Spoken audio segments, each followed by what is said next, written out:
Olá, eu sou o Luiz e esse é o Que Passa, o programa de divulgação científica da UNILA.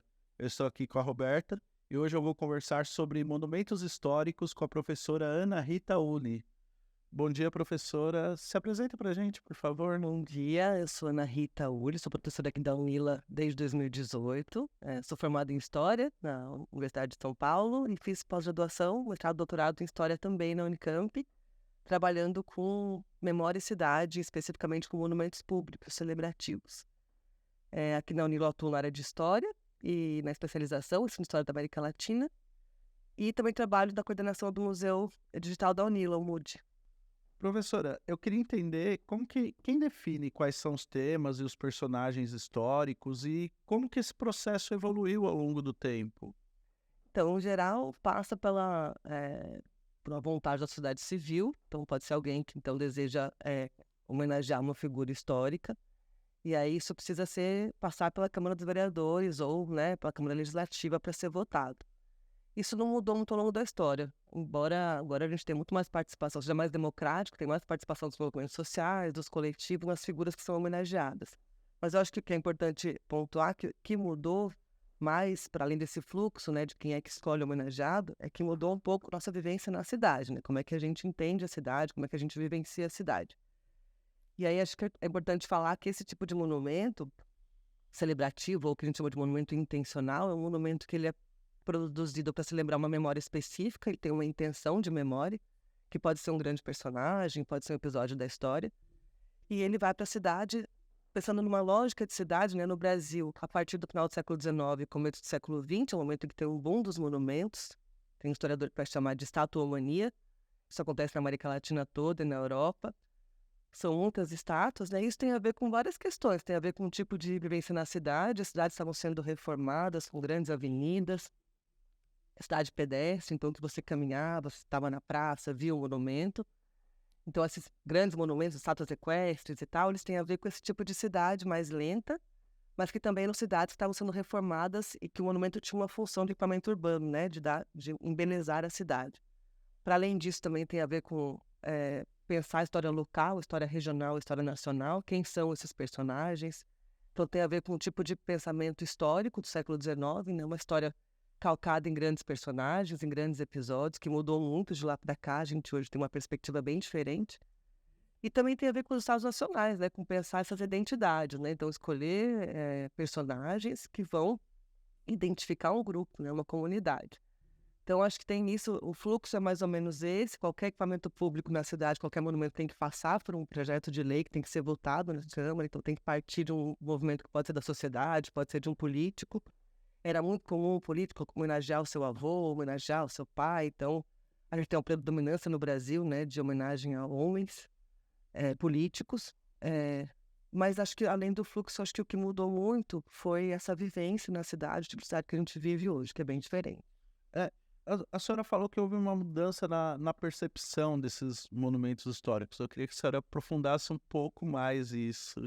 Porque os monumentos, como eles têm essa coisa de são intencionais, eles têm a proposta de que eles vão ser eternos, né? De que a apreensão deles não vai mudar.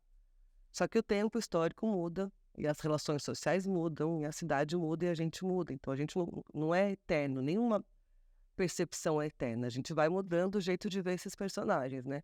Então o que acontece hoje muito claramente, que tem a ver com movimentos que vêm desde 2019, né? No Chile, muito intensamente, para hoje é que esses monumentos passam a ser questionados, porque os personagens que estão ali representados representam ideias que já não condizem com a forma como a gente pensa a história, a cidade, enfim, a sociedade.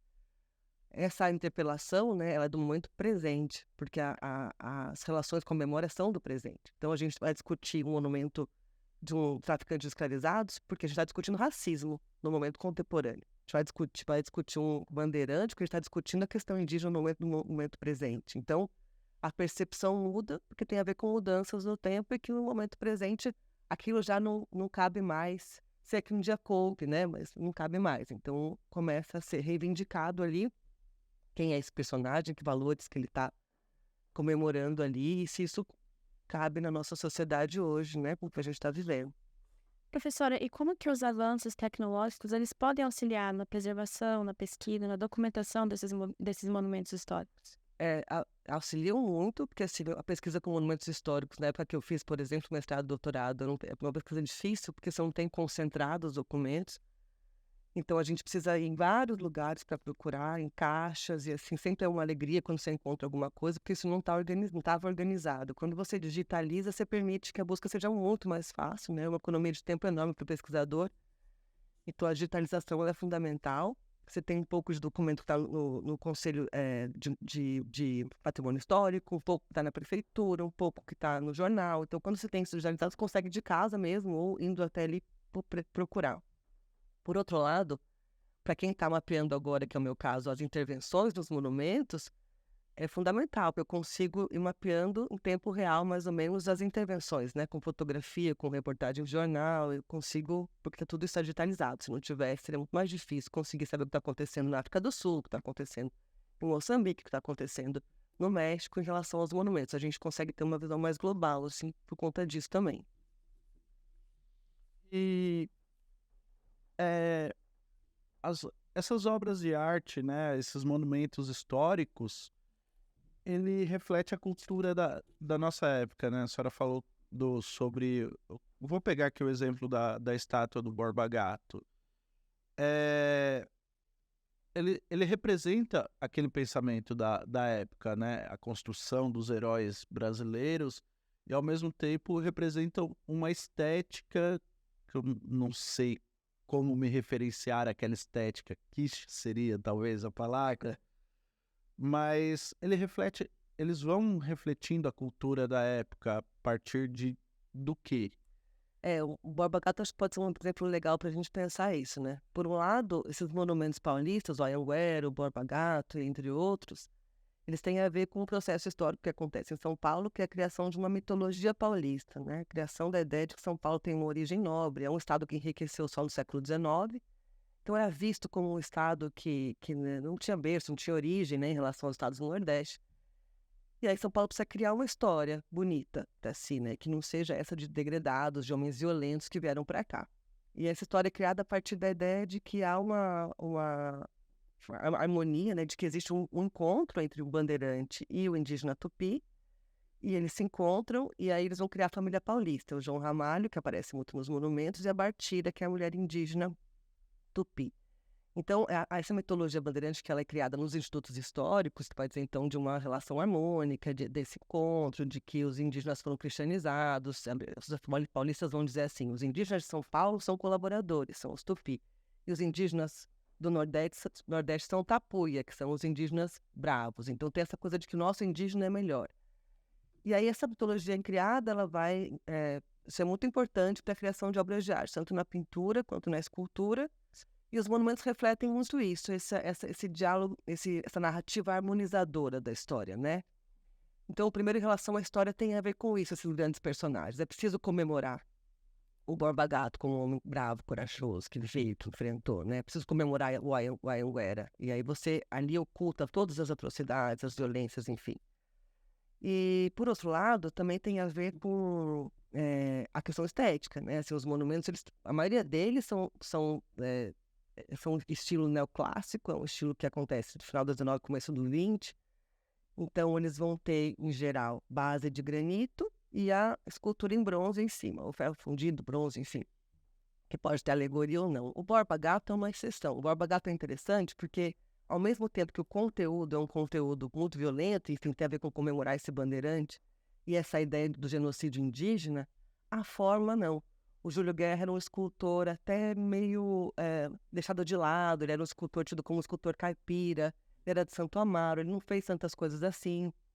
E ele colocou aqueles ladrilhos todos, então ele é até motivo meio de piada, assim. Então, é legal o Borba Gato, tanto para a gente entender o que foi a mitologia paulista, mas também para entender o que é esse escultor, o que era o mercado da arte na época, como é que funcionava. Então, acho que o Borba Gato tem isso, assim. Os monumentos têm muito a ver com como é que se produzia, os escultores frequentavam liceus de artes e ofícios, então eles aprendiam lá um padrão de fazer monumento, que se repete muito. Colunas, estátuas equestres e esse modelo da base em granito com esculturas em bronze por cima. Assim, mais ou menos isso que tem como padrão. Borba Gato é uma exceção. existe uma simbologia, né, principalmente nas equestres. Eu estava pesquisando para esse programa e tal, mas não era sobre isso que eu queria falar, quero voltar nesse assunto se a gente tiver tempo depois. Mas o que eu queria perguntar é sobre essa criação dessa mitologia nacional, né? Porque a senhora falou que há uma criação da mitologia paulista, mas o que a gente consegue observar é que a partir do século XVIII, XIX, criou-se uma mitologia brasileira, criou-se os heróis brasileiros, né? Porque aí eu penso na figura do próprio Tiradentes, eram homens brancos, de classe média alta, essa mitologia. Por que o Brasil escolheu essa mitologia? Isso é uma questão de escolha mesmo, né? Então, em relação aos... Só para voltar aos paulistas, que eu acho interessante lembrar que essa mitologia, essa narrativa é criada no século XIX, que no momento em São Paulo já tem uma população negra enorme trabalhando, e ela é excluída dessa história. Então, quem aparece ali como a história de São Paulo é o indígena e o branco português. O negro está ali no momento presente e ele é excluído. Na perspectiva nacional, né, o que a gente tem de interessante é pensar que a partir da República você substitui, né, o império, você substitui os símbolos do império e você precisa criar novas simbologias, né? E aí Tiradentes é fundamental nesse processo para ser esse herói nacional, porque a gente deixa de ser súdito lá de um imperador e passa a ser cidadão, e aí a gente tem que criar outros símbolos, a bandeira, o hino, esses personagens todos. Em relação ao monumento, tem uma coisa interessante, que é o Dom Pedro I, que é uma estátua equestre que fica no Rio de Janeiro. É o Dom Pedro I que está declarando a independência, e aí embaixo tem 4 alegorias indígenas, e esse monumento permaneceu, porque quando a República acontece, eles vão trocando os nomes de ruas. Rua do Imperador vira, né, o nome de um político republicano. Você vai trocando os nomes que tem a ver com a igreja e com o império, né? Esse monumento permanece. É um monumento de final do XIX, é um monumento feito na França, então tinha uma importância artística, né? Enfim, fez ele permanecer ali. Mas eles nomeiam a praça onde está esse monumento de Tiradentes. Então fica o monumento a Dom Pedro no meio e uma praça cercada em volta que se chama Tiradentes. É como se exatamente essa república estivesse contornando, né, essa memória aí do império que fica do Dom Pedro I. Agora, o processo muito complexo, né, esse de se escrever sobre a história do Brasil, né, como é que a gente vai pensar essa história, tem muito uma ênfase em pensar uma harmonia entre brancos, indígenas e a população negra, né, então se investe muito nisso. E uma coisa que é bastante evidente, que aparece também nesse monumento, é essa coisa de relacionar o indígena com a natureza, né? No monumento do Dom Pedro I, você concebeu o Dom Pedro I ali em cima, embaixo tem 4 alegorias com indígenas. E são 4 rios, é o Madeira, Amazonas, São Francisco e Paraná. E os indígenas são anônimos, estão ali representando essa fauna e flora nacional, sabe?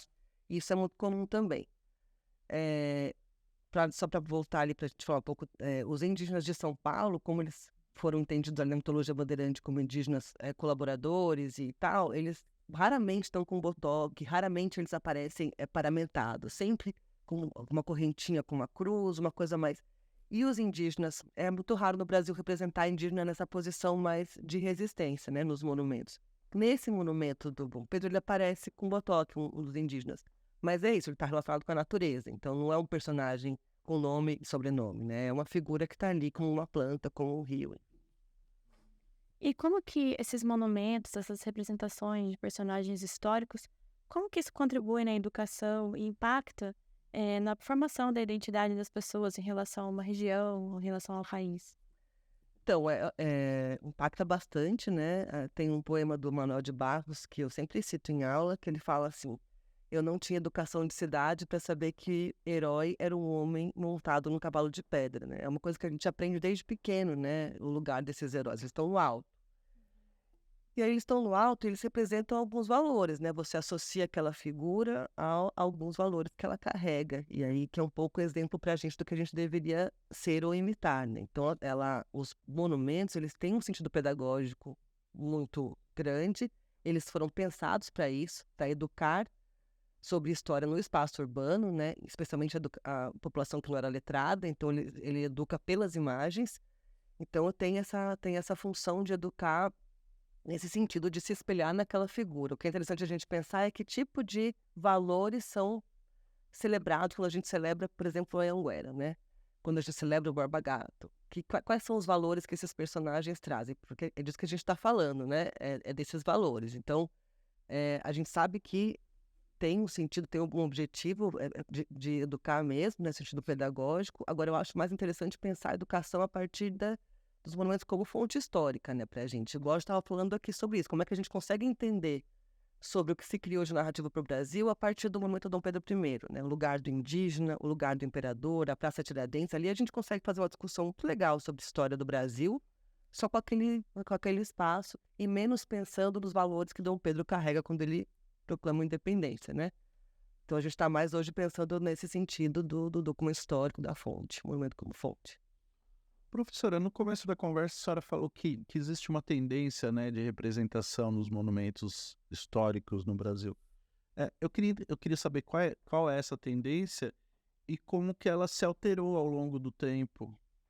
Então, é muito regional, assim, da gente entender determinados contextos, né? Como a gente estava falando de São Paulo, a gente poderia pensar no sul do Brasil, a gente pode ver como São Paulo é raro, você tem estátua do Getúlio Vargas, no sul é muito mais comum. Você vai ter no norte poucas estátuas que representam indígenas, porque São Paulo investe muito nisso, porque houve genocídio, né? No norte os indígenas estão ali vivos. Então, você tem que pensar um pouco no contexto local para entender quais são as figuras homenageadas e como é que isso muda. Mas atualmente você tem monumentos, por exemplo, em Goiânia tem um monumento contra a tortura, né? Em Foz do Iguaçu também tem um monumento em homenagem às pessoas que foram perseguidas na ditadura, né? Então os temas vão mudando e a gente consegue cada vez mais incluir monumentos que trazem outras perspectivas que não aquelas que foram dominantes até a década de 50. A senhora falou de Foz do Iguaçu e agora eu quero entrar num tema polêmico, assim, porque Foz do Iguaçu é basicamente uma cidade em homenagem ao governo ditatorial do Brasil dos anos 70, né? Por que Foz do Iguaçu tem essa reverência a esses nomes? A gente tem o Costa Cavalcante, a gente tem um busto do Getúlio Vargas na Praça Getúlio Vargas, a gente tem a Avenida Costa e Silva. A gente estava outro dia fazendo um passeio no centro com o professor Paulo Renato, do curso de História, e vendo exatamente isso, né? Como que o centro da cidade é todo pautado numa memória militar, né? São homens militares que são celebrados ali. Eu acho que tem a ver com essa construção histórica de Foz, que como se o marco inicial, o marco zero, fosse a colônia militar, né? Então, não pensar a cidade como um território anterior que existia antes, claro, de existir a cidade de Foz do Iguaçu, que só que era um território indígena, que tinha outras questões históricas aqui presentes, né? Ela é formada como uma colônia militar, e aí é pensado o tempo todo essa referência a essa colônia como marco zero. A Itaipu também tem uma colaboração importante nisso, porque, enfim, ela vem para Foz nos anos 70, né, em plena ditadura, então se cultiva aqui essa memória, né, que eu acho que tem desde a ver com pensar essa origem da cidade, né, com depois essa proximidade com os militares que acontece a partir de Itaipu também, por fato de ser fronteira também, né, um território militar. A gente tem outras memórias que poderiam ser provocadas e discutidas aqui, em especial a memória indígena, que ela é pouco trabalhada, assim, a cidade basicamente trabalha a partir de Naipe e Tarobá, embora é uma história que aparentemente, né, para um argentino que transcreveu essa história, que seria uma história cangangue, e aí a gente poderia falar dos Guarani também, e outras histórias que tem por aqui que a gente não trabalha. Tem também o fato de que, né, no Parque Nacional, né, houve ali há corpos, né, de pessoas que foram mortas pela ditadura. Esses corpos, não tem um fotógrafo que trabalhou com isso, mas a gente também na cidade não tem investido em discutir essa memória. Então, eu acho porque a memória, né, ela é um lugar, é um espaço de conflito, né, é um espaço de disputa. Não tem ingenuidade, né, não tem nenhuma ingenuidade, tem projeto. E aí, esse é o projeto que está posto e o que a gente tem que reivindicar é se esse projeto nos serve, né? Se é esse que a gente quer para nós. Então, um pouco isso. Eu quero só interromper um pouquinho para fazer uma propaganda aqui, que a gente tá com uma gravação marcada com o Pedro Louvan, que ele é técnico, né, da Unila. Sim. E ele tem uma pesquisa genial sobre a ocupação indígena aqui na região de Foz do Iguaçu. E é, assim, genial. Ele tem muito material para falar sobre o assunto. Eu acho que seria bacana. Só queria deixar os... Eu conheço o Pedro, eu fui com ele na Escola Parque, né? Tem que estar no museu ali. E eles estão com muito material da Escola Parque, que é da coisa do Parque Nacional, que agora está em exposição ali. Imagino que esteja muito legal o programa, depois vou assistir. Professora, a permanência desses monumentos que têm personagens históricos, que hoje a gente sabe que foram escravistas, por exemplo, seria uma forma de romantizar o período colonial no Brasil? Então, acho que mais do que romantizar, acho que tem um projeto, tem uma romantização, sim, mas tem um projeto mesmo de memória que está colocado e que tem a ver com apagar memórias difíceis, né? Em ocultar memórias difíceis, como acontece, por exemplo, no caso do Edward Colston, que era um traficante de escravizados, que tinha um monumento em Bristol que foi derrubado, e o Joaquim Pereira Marinho, que é um traficante de escravizados brasileiro, morava no Brasil, não sei se é brasileiro, e tem um monumento a ele, uma estátua em homenagem a ele em Salvador. Esses dois, depois que deixaram de traficar escravos, passaram a ser beneméritos. Passaram a contribuir com a Santa Casa de Misericórdia, passaram a contribuir com a cidade, e eles são celebrados a partir dessa contribuição. Então, é claro que aí tem um projeto de você ocultar esse passado, né, de escravização, e celebrar esses homens que depois se tornam beneméritos. Então, é isso que a gente tá colocado aí, é com isso que a gente quer que apareça também as outras histórias, que ficam apagadas quando esses traficantes de escravizados se tornam personagens bons. Então, o próprio Joaquim Pereira Marinho aparece no monumento dele com uma criancinha do lado. Que ele tá, né, isso também é uma coisa que eu acho importante de mencionar. Tem muitos monumentos no Brasil que aparecem crianças, muitas vezes indígenas, com a mãozinha dada com o homem branco, né? Sempre sem pai e sem mãe, uma coisa meio órfã, né? Nesse caso, ela tinha a ver com o orfanato, no caso do Joaquim, mas é isso. Essas crianças, isso é uma memória violenta também, se coloca aí, né? E aí você substitui uma história difícil que tem que ser encarada, porque a gente está falando de racismo hoje, por uma memória mais bonitinha, né, de homens que contribuíram com uma Santa Casa, com um hospital, enfim, algo assim. Acho que isso é importante a gente pontuar e que a gente possa discutir sobre isso, né? Isso é super importante. A senhora falou dessa estátua em Bristol que foi destruída. Eu queria entender, professora, como que a gente pode lidar com esse impasse? Porque, por exemplo, vou usar de novo o exemplo do Borba Gato, que é o que eu mais mais estudei, assim. É uma figura controversa, não é uma figura a se celebrar. Mas naquela estátua do Borba Gato, a gente tem o trabalho do Júlio Guerra, a gente tem uma figura histórica. A gente deveria destruir essa estátua ou colocar uma inscrição, esse cara tá aqui, mas ele não foi um herói, ele foi isso aqui. Utilizar essas obras para pensar a história de forma crítica ou simplesmente destruir e falar, não, isso aqui já não representa o pensamento da nossa sociedade. Porque eu fico pensando, se a gente faz isso aqui já não representa o pensamento da nossa sociedade, a gente está a um passo do Fahrenheit lá do Bradbury. E aí?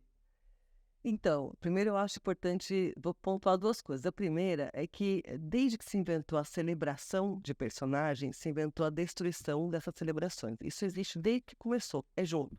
Então, por exemplo, na Praça Vendôme, que é uma praça famosa na França, existia lá no século XVII uma homenagem a Luís XIV. É o Estado equestre. Quando tem a Revolução Francesa, ela cai. No século XIX, constrói o Napoleão. É uma coluna com Napoleão em cima. Quando tem a Comuna de Paris, cai o Napoleão. Depois constroem de novo. Então, assim, isso faz parte um pouco da história, né? Esses monumentos são construídos e esses monumentos são derrubados desde sempre. A gente tem registros de que isso acontece. A gente tem o caso de Chiapas, que acontece na comemoração dos 500 anos de invasão da América, né? Que os Chiapas, eles vão lá e destroem uma estátua do Diego de Mazariegos. Isso é em 92. E intensamente está acontecendo agora, assim, especialmente depois de 2019 no Chile, e depois, acho principalmente do George Floyd, quando começa a trabalhar com as estátuas antirracistas, porque o movimento antirracista, porque é uma coisa que ela tem uma coisa que é mundial, não é local. Então, assim, são personagens que o antirracismo é uma questão mundial. Então, acho que aí ela tomou uma proporção muito grande, né? Então, primeiro é a gente saber que isso faz parte, tá? Não é uma coisa nova, não é uma coisa que surgiu agora, mas acho que é super legítimo a gente pensar nisso. A gente vai apagar, o que a gente faz, né? Outro lado que eu queria comentar antes de chegar à minha posição sobre isso é que você tem toda a razão. Assim, o Borba Gato tem um conteúdo muito violento, que é a celebração a esse personagem, mas ele tem outras dimensões. Ele fica em Santo Amaro, o escultor é de Santo Amaro. Muitas pessoas têm uma relação afetiva com a obra, que tem a ver com ser um ponto de referência. Vamos encontrar no Borba Gato, virou depois do Borba Gato. O Borba Gato está presente ali. Para além do que ele significa, aquele objeto, ele faz parte daquele lugar e ele sumir com ele dali pode ser, inclusive, muito traumático, assim, para algumas pessoas que têm um apego por essa obra, né? A gente percebe, ao estudar monumentos, que a população da rua tem uma relação afetiva com os monumentos, né? Assim, na Praça da Sé, os monumentos, eles têm, inclusive, função, um lugar onde as pessoas guardam coisas. Então, tem relações que se colocam com os monumentos que vão além dessa questão da narrativa e tal. E que eu acho que são importantes também que elas sejam colocadas. Agora, questionar os monumentos é algo que é parte da história. Então, assim, tem um historiador que fala isso, né? Um historiador inglês, David Olusoga, que não é um ataque à história, é história. Né? Isso é história. Então, a gente tem que pensar. O que eu vejo é que, após um primeiro momento de explosão, assim, a gente vai começando a sistematizar um modo de tratar isso, que é pensar isso. Quais são os caminhos? Né? Você tem uma explosão, você queimou o Borba Gato, mas e agora? Como é que a gente pode pensar esses monumentos?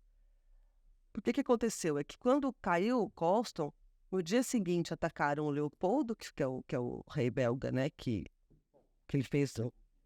Mas não fez estátua nenhuma.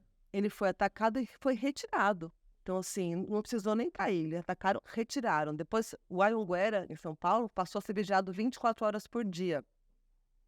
Então, assim, você foi tendo reações, né? Eu acho que a ideia é que a gente consiga sistematizar um jeito de pensar esses monumentos. Tem uma ideia muito interessante, uma proposta, né, que foi colocada em Lima, no Peru, não sem resistência, houve resistência, que lá no Peru tinha uma estátua do Pizarro, o conquistador espanhol, numa praça bem central da cidade, né? E aí começa uma discussão sobre isso, porque é um assinte, né? Um país indígena como o Peru, como é que pode estar aquele homem naquele cavalo, né? Sendo, inclusive, o escultor é o estadunidense, de uma família milionária, nem tinha essa história de ter um escultor, era uma coisa... E aí eles retiram o Pizarro de lá. Só que eles retiram, aí eles tiram a base, então era um monumento gigante com uma base enorme e ele de cavalo em cima. Eles tiram essa base, que é o que garante o caráter monumental, e colocam um homem de cavalo num parque. Então ele deixa de ser um objeto de memória, um monumento, e passa a ser só uma escultura. E aí a gente pode ir lá falar sobre isso, né? A gente poderia colocar foto, ele fazer um memorial para mostrar o que era e o que é hoje, a opção que a gente tomou em tirar de lá, sem destruir a obra, né? Então tem essa proposta, eu acho, de tirar dos lugares e colocar em lugares menos importantes, ou tem a proposta de você fazer intervenção na obra, uma proposta que o Banksy se faz. Inclusive no Instagram dele, quando o Edward Colston caiu, ele faz uma proposta assim, para a gente todo mundo ficar feliz. O Colston continua aí, mas a gente vai retratar as pessoas derrubando ele. Então a gente vai incluir na obra esculturas de pessoas laçando o monumento e puxando. Então o Colston vai aparecer caindo e as pessoas puxando. E aí a gente continua como homenageado, mas a gente também registra o que aconteceu. Então são 1000 soluções que a gente pode pensar, e acho que agora tem uma discussão também de pensar uma legislação sobre isso. Né? A Espanha tem legislação, é uma lei da memória democrática, né? Então que tem a ver com franquismo na Espanha. Tirar as homenagens ao Franco e incluir homenagens aos que foram perseguidos e mortos por ele. Então, a cidade tem que ter essa possibilidade de pensar outras memórias que são ocultadas quando esses monumentos que harmonizam, né, são colocados na cidade. Então não dá pra gente dizer que destruir esses monumentos seria apenas vandalismo ou reparação histórica. Eu sempre coloco isso também, que é a questão do nome vandalismo, né? Eu sempre, a ideia de vandalismo, ela surge junto com a ideia de patrimônio histórico. Na verdade, ela surge até antes. Na Revolução Francesa, você tem um momento em que os revolucionários passam a atacar símbolos do antigo regime da Igreja, enfim, que eram símbolos de opressão naquele momento, e aí começa uma mobilização dizendo, gente, não dá para destruir tudo, a gente precisa guardar algumas coisas, e aí o Abade Gregoire, que é o personagem que trabalhou com essa ideia de patrimônio inicialmente na França, vai chamar de vandalismo, né, com essa associação com o povo bárbaro. Mas mesmo esse vandalismo ali tinha a ver com uma coisa muito específica de luta política, né, tinha a ver com eliminar esses símbolos de opressão. Então, não é uma coisa que acontece aleatoriamente por pessoas irracionais, né? Ela acontece porque tem a ver com racismo, com exclusão, com violência. Sempre acho importante a gente lembrar que essas intervenções nas estátuas, elas estão atreladas a questões políticas do presente. Então, no Chile, foi uma explosão contra um governo neoliberal que estava chegando no limite. Então, tinha a ver com isso, né? Os monumentos dos homens escravizadores traficantes de escravizados tem a ver com o racismo, a morte do George Floyd, outras coisas. Então, sempre você tem no caso do Brasil, os bandeirantes têm a ver com a questão indígena, né? Então, a gente pensar que estão atreladas essas questões. E uma outra coisa que eu acho importante lembrar, tem um monumento que foi feito em São Paulo, em homenagem ao Flávio Santana, que foi um dentista morto pela polícia, era um homem negro, e foi morto pela polícia, sem nenhuma explicação. E aí um coletivo, 3 de fevereiro, fez um monumento, chamado Monumento Horizontal, ou seja, eles pintaram na rua a silhueta do Flávio Santana morto. E colocam aqui, morreu o Flávio Santana pela polícia militar. Esse monumento, ele não atrapalhava nada, ele ficava, né, no chão pintado, ele foi apagado 3 vezes. Então, a gente tem que pensar também assim, tem outros monumentos, outras memórias que são apagadas ou que não chegam a ser celebradas, né? E que, inclusive pelo Estado. Por isso que eu acho que é importante sempre contextualizar. Essas intervenções acontecem dentro de um contexto. Não tem a ver com a obra em si. Tem a ver com a questão do presente que a gente está reivindicando, né? Tem a ver com violências do presente, que aqueles símbolos ali estão lembrando para a gente, né? Essas violências. Então, o Estado tende a retirar essas obras críticas, né? Porque a senhora falou desse caso do dentista, eu lembrei das bicicletas brancas, do pessoal dos Night Riders. É sempre que um ciclista morre num acidente de trânsito, eles colocam uma bicicleta branca no local e a Prefeitura de São Paulo sistematicamente tem retirado essas bicicletas. Então, tem a ver com, acho, um pouco desse projeto de uma memória harmônica, né? De tudo, por exemplo, o Brasil é um país de genocídios, é um país de chacinas, né? É um país em que você tem chacina, historicamente, tem Canudos, a gente teve os Lanceiros Negros, a gente teve muita o Lampião, e a Dourado de Carajás, né? São chacinas que acontecem e que a gente não... É difícil lembrar isso com monumento, é difícil aprovar esses monumentos, sabe? Então, acho que é um pouco esse esforço, assim, de que a história ela não é conflituosa, né? E por isso que a luta pela memória também é conflituosa. É um espaço de luta. Não é um espaço tranquilo, é um espaço que a gente está lutando para que outras narrativas apareçam na cidade, né? Acho que é mais ou menos isso. Professora, existem exemplos, né, históricos em que a destruição de um monumento desempenha um papel simbólico na mudança de uma política social, seja a derrubada de estátuas de monumentos a escravagistas, monumentos a ditadores, né? Uma coisa que eu vejo sempre, quando a senhora citou Napoleão, mas o que eu lembro bastante é a derrubada da estátua do Saddam Hussein no Iraque, né? Quando ele foi capturado e tal. Eu queria entender a simbologia desse ato de se derrubar a estátua do ditador ou do... Esse processo de derrubada desses símbolos, né, é muito mais dentro de uma história simbólica, né, do que eles representam como opressão, como violência e tal. É antigo na história, a gente retomou agora um pouco da Revolução Francesa para falar sobre isso, mas tem a ver, por exemplo, se a gente pensar no Bin Laden, o corpo do Bin Laden foi escondido, né? Ninguém sabe onde está enterrado, porque também tinha a ver com isso, com de repente criar ali um espaço de resistência, de lembrança para que reunisse um grupo, né, que quisesse cultivar essa memória. Então, destruir a memória, né, tirar de circulação a memória, tem a ver tanto com movimentos populares que estão ali reivindicando coisas, mas também pode ter a ver com uma iniciativa do Estado de ir apagando essas memórias, como aconteceu depois da queda da União Soviética, né? Você vai tirando os personagens que compunham a cidade e vai colocando num outro lugar, nos museus, enfim. É essa pulsão, né? É a pulsão de destruição que ela surge muito atrelada também à pulsão de celebração, de preservação. Se a gente preserva, porque a gente também destrói.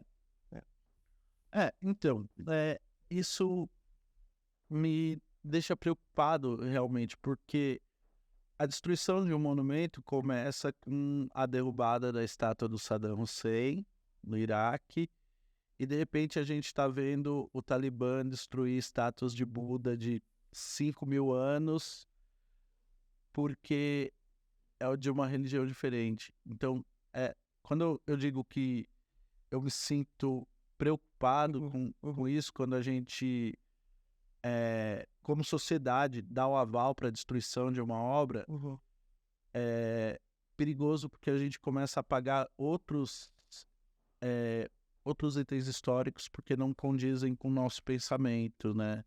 Eu acho que é isso, você tem razão. Acho que a gente precisa, como sociedade, parar para pensar sobre isso. E quanto mais a gente puder participar, quanto mais democrático for essa gestão da cidade, quanto mais o sentido público da cidade, né, tiver ali latente, melhor. A gente precisa poder participar disso. Porque cada vez que morre, né, como morreu ali, como desapareceram com o sítio arqueológico, a gente também morre um pouco, né? O que aconteceu aqui também, com sítios arqueológicos indígenas, né? Quando você vai abrir lá uma usina, no Brasil vários, Belo Monte, você destrói sítios arqueológicos indígenas todo o tempo. Então a gente tem que criar mecanismos para que isso não aconteça, né? Então tem que respeitar o trabalho dos arqueólogos, tem que valorizar o trabalho dos historiadores, né? Tem que entender que isso tem uma função, né? Que a gente aprende a partir dessas obras, a partir desses sítios arqueológicos. E acho que é isso, acho que a tendência é que a gente vá sistematizando um jeito de lidar com essas memórias difíceis, assim. Acho que a gente precisa encontrar jeitos de lidar, e acho que não tem uma coisa muito geral, não. Acho que a gente precisa pensar essas particularidades, assim, como é que isso aparece nos... Mas é urgente que o Brasil pense sobre isso. Aconteceu também no 8 de janeiro, né? Destruíram uma série de obras ali que são importantes para a nossa história e que foram destruídas nessa mesma chave, né? Assim, a chave da... Só que é isso, né? A gente tem que pensar um pouco nas particularidades, o que cada movimento está propondo. Mas eu entendo que a gente está trabalhando com obras que têm valor histórico e que com elas a gente tem que aprender. Então, acho que a melhor saída, na minha opinião, não é de destruir, mas é de encontrar outros lugares, né? Acho que a gente tem o direito de dizer, olha, eu não quero Borba Gato aqui, se a gente concluir que esse Borba Gato nos violenta, assim. Mas ele pode ir para outro lugar, contar essa história, né? Embora eu não sei se Santo Amaro vão querer tirar o Borba Gato de lá, porque vai ter uma relação com ele, né?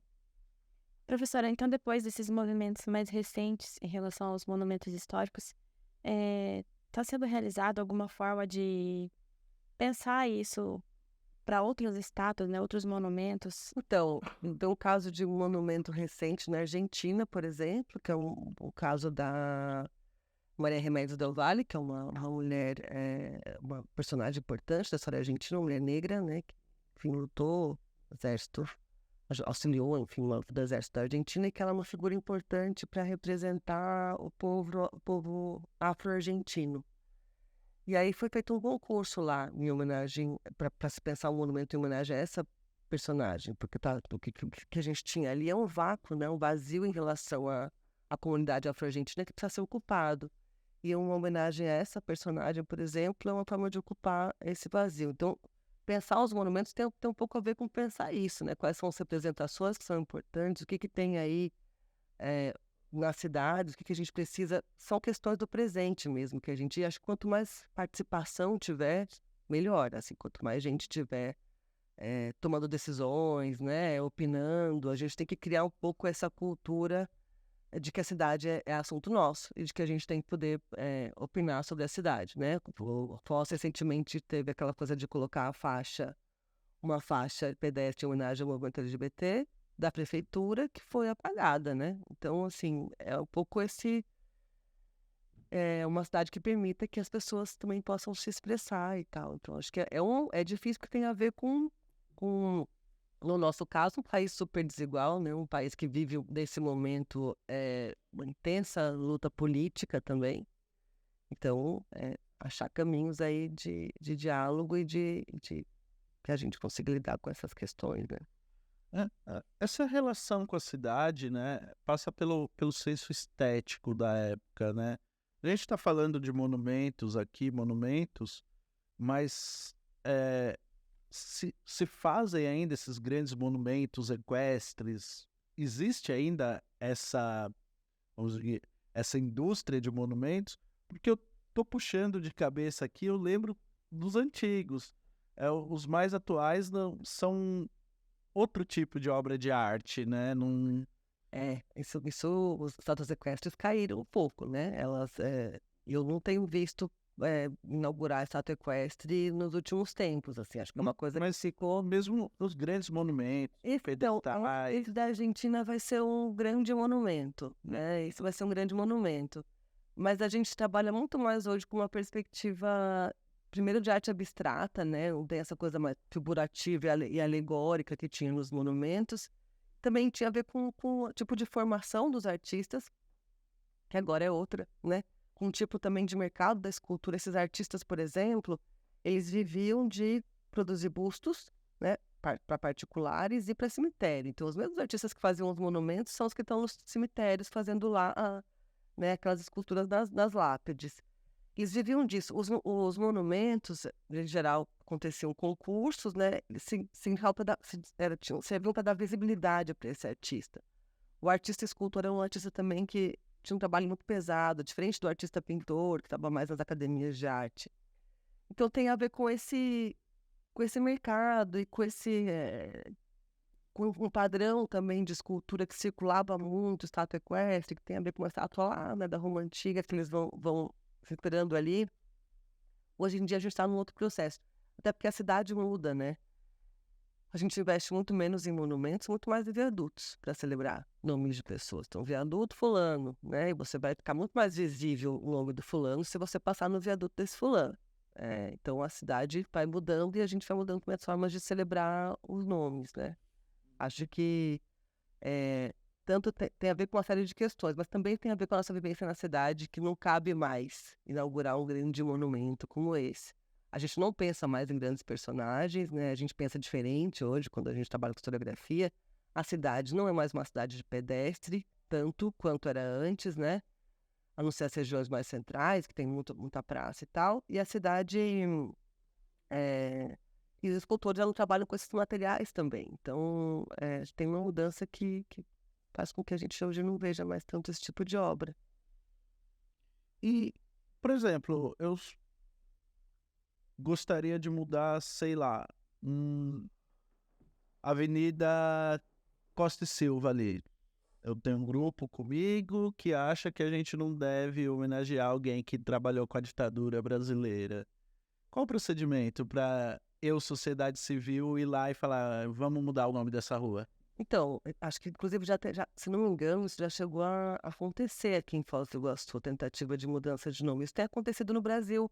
Mudança de nome de escola, mudança de nome de rua, né? Esse processo vem acontecendo lentamente, mas tem resistência, né? Então você precisa se organizar um grupo, né? Precisa chegar no vereador da sua cidade e precisa pensar junto com ele um projeto de lei que mude o nome da rua, da escola. Mas aí tem que ter todo esse trabalho assim político, você tem que convencer uma Câmara, você tem que ter uma justificativa. Então, depende muito da configuração política da sua cidade. Porque você pode estar ali com um projeto maravilhoso e vai ser barrado. Então, precisa eleger bons vereadores, bons deputados, né, para a gente poder ir mudando isso. Não é tão simples porque depende desse rito, né? Tem um rito para se mudar o nome.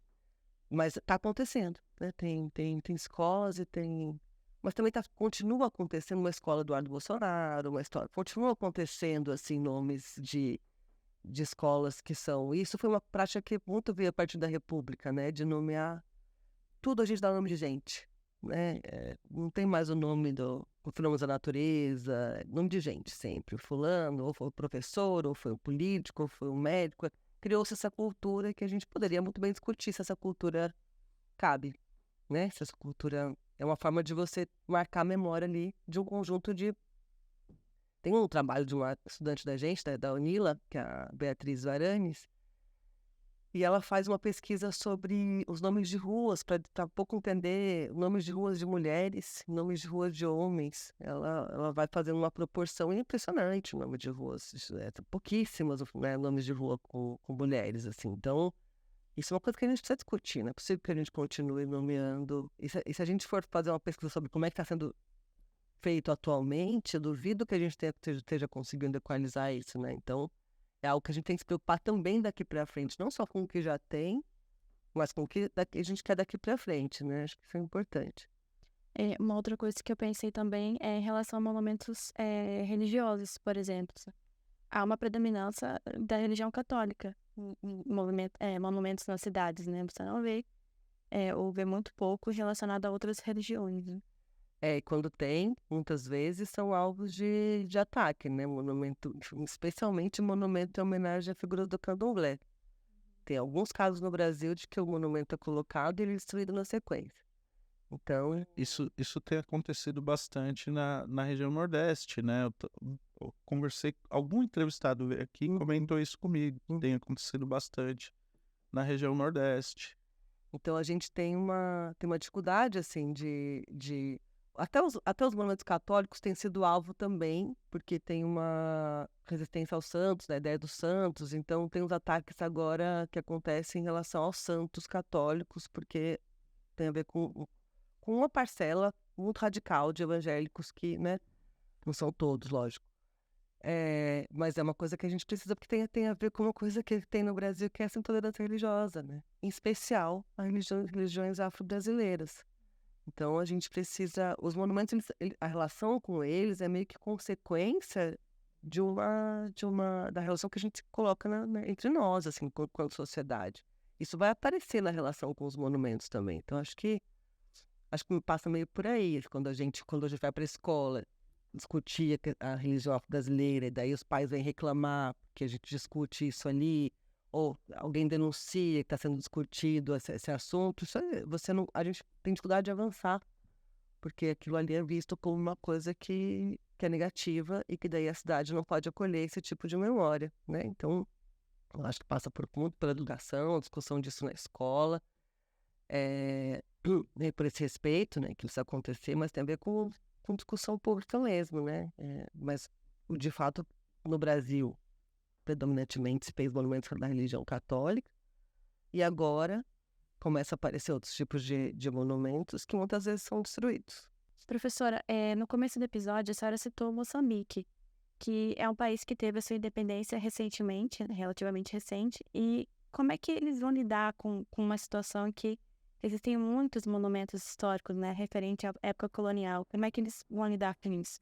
Então, acho legal essa pergunta, que ela faz um link um pouco com esse impasse, né, que a gente estava aqui conversando, mas como é que a gente faz? A gente vai apagar tudo? A gente vai manter, né, esses monumentos que são, né, violentos? Eu acho que a gente tem que ter o direito de rearranjar essas memórias, né? Então, Moçambique fica independente nos anos 70, teve uma história, assim, de muita violência, né, em relação a Portugal, que foi o país que ocupou Moçambique, E aí precisa ter o direito de que esses monumentos sejam rearranjados, né? Que você não precisa estar na praça principal, né, de Maputo, você ter uma homenagem ao conquistador português. Acho que isso é muito cruel e é nocivo também para a educação das crianças, das pessoas de um modo geral. A gente tem que criar símbolos que fortaleçam, né, a nossa identidade, a relação com esse espaço, com aquele território, né, com a nossa origem, né?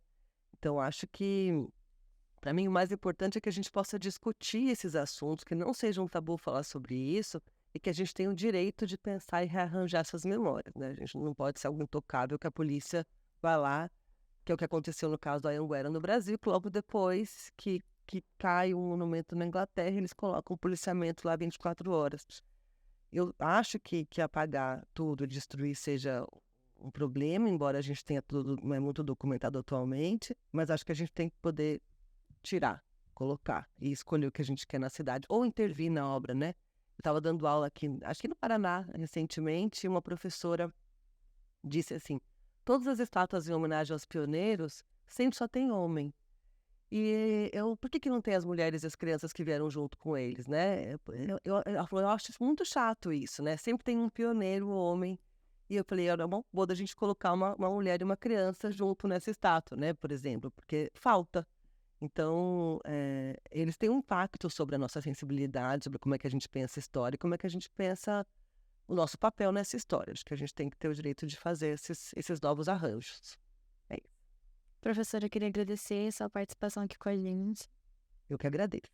Que legal. Agradeço vocês. Obrigado, professora. Para você que acompanhou esse episódio até aqui, não esqueça de deixar o seu like e se inscreva no canal da Unila para acompanhar os próximos temas. Até mais!